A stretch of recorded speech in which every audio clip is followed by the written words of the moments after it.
Usap-usapan ngayon sa showbiz ang pag-attend ng kapamilya actress na si Janine Gutierrez sa Samsung event kamakailan.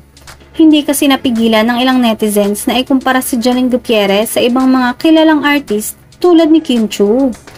May mga nagsasabi pa na tila ginagaya umano niya ang mga estilo ng nasabing aktres.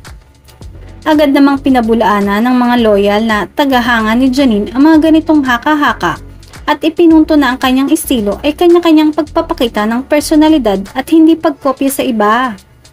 Maging ang pag-hosting nito ay hindi rin nakaligtas sa mga fans. Kamakailan kasi ay isa siya sa mga host ng The 7th Edis Entertainment Editor's Choice Awards Night ng Society of Philippine Entertainment Editors ang aktres. Sa inang ilan, sana ay si Kim Chiu daw ang kinuha nila bilang naging host.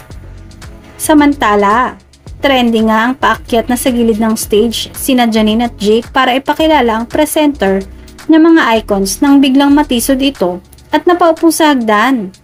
Pero agad din itong tumayo at tinawanan lang ang kanyang pagkadapa.